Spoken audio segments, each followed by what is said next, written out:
बाप की टोपी कपड़े की नहीं होती है, बेटी के जिस्म की बनी होती है। जहां जहां बेटी जाती है, बाप की टोपी साथ जाती है। टोपी का संबंध मात्र बेटी से है, बेटे को उससे कोई सहानुभूति नहीं। अंदर से बाहर से पुत्र चाहे कितना ही काला होकर आता है, टोपी की सफेदी पर कोई अंतर नहीं आता।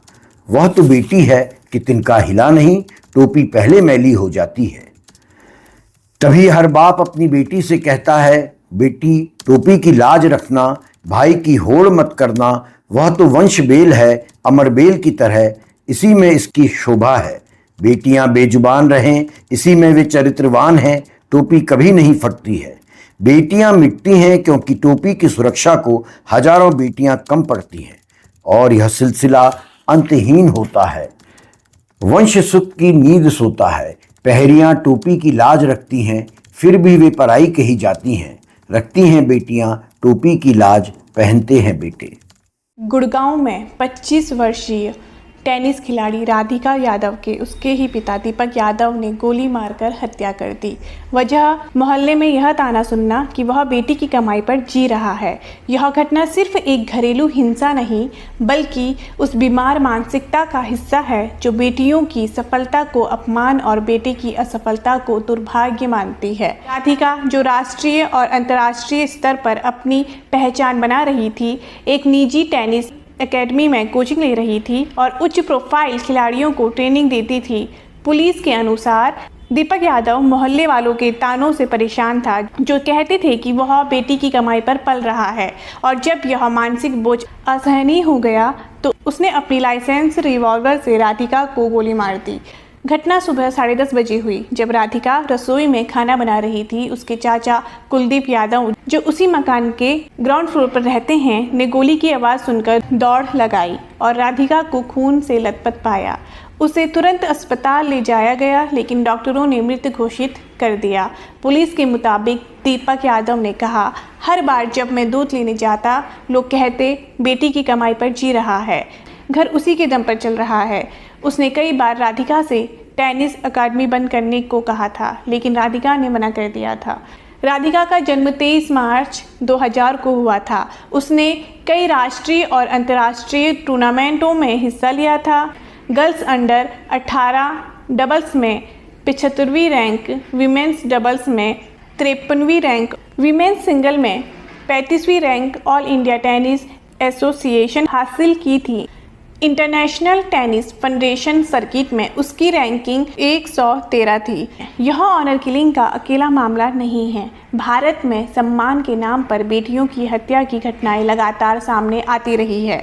बरेली में 2024 में एक पिता ने अपनी 17 वर्षीय गर्भवती बेटी की हत्या कर दी थी, जिसके लिए कोर्ट ने उसे उम्र कैद और 1 लाख रुपए जुर्माने की सजा दी थी। फर्रुखाबाद, उत्तर प्रदेश में 2025 में भाई ने बहन की हत्या कर दी क्योंकि वह प्रेम संबंध में थी। बिहार के गोपालगंज में माता पिता और भाई ने 15 वर्षीय आंचल कुमारी को मारकर जलाया और नदी किनारे दफना दिया क्योंकि उसने प्रेम करने की योजना बनाई थी। पंजाब के अमृतसर में 22 वर्षीय सुखप्रीत और उसके प्रेमी की कोर्ट मैरिज की योजना बनाने पर गला काटकर हत्या कर दी गई। संयुक्त राष्ट्र के अनुमान के अनुसार हर साल दुनिया में लगभग 5000 ऑनर किलिंग होती है, जिनमें से करीब 1000 भारत में ही होती है। गृह मंत्रालय के आंकड़ों में हरियाणा, बिहार, गुजरात जैसे राज्यों में ऑनर किलिंग के सालाना मामले सैकड़ों में पहुंच चुके हैं, और ये सिर्फ रिपोर्ट हुए मामले हैं। पंजाब में 2005-2012 के एक अध्ययन के मुताबिक 100 में से 41% मामलों में सिर्फ बेटियों की हत्या हुई थी और 44% में वजह अंतरजातीय प्रेम संबंध था। भारत में ऑनर किलिंग को अभी भी भारतीय दंड संहिता में एक स्वतंत्र अपराध श्रेणी के रूप में नहीं पहचाना गया है।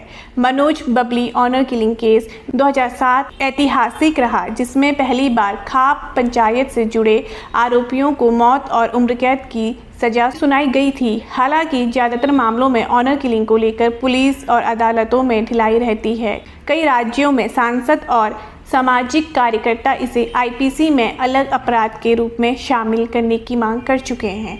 इस बीमारी का इलाज सिर्फ कानून से नहीं होगा। सबसे पहले हमें अपनी मानसिकता बदलनी होगी।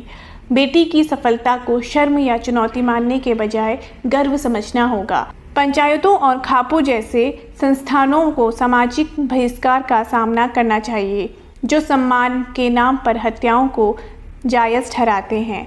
स्कूलों में लिंग समानता, व्यक्तिगत आज़ादी और संवैधानिक अधिकारों पर शिक्षा दी जानी चाहिए। गांवों और कस्बों में युवाओं और बुजुर्गों के बीच संवाद बढ़ाना होगा। पुलिस तंत्र को मजबूत करना होगा ताकि महिलाओं के लिए हेल्प डेस्क, त्वरित FIR, महिला सहायता केंद्र जैसी व्यवस्थाएं गांव-गांव तक पहुंच सके। समय आ गया है कि हम सिर्फ बेटी बचाओ बेटी पढ़ाओ का नारा ना दें, बल्कि बेटी को सम्मान और स्वाभिमान देने का संकल्प ले। राधिका यादव की हत्या एक चेतावनी है कि धर्म, परंपरा, समाज का ताना बाना और झूठी शर्म बेटियों के अस्तित्व पर भारी पड़ रहे हैं। अगर हम नहीं जागे तो बेटियां ही नहीं, हमारी इंसानियत भी मारी जाएगी। बीमार समाज का इलाज है कानूनी सख्ती, सामाजिक जागरूकता, शिक्षा में बदलाव और परिवारों में बराबरी का एहसास। बेटियों को जीने, बढ़ने, सपने देखने और उन्हें पूरा करने का अधिकार बिना किसी शर्म या डर के मिलना चाहिए।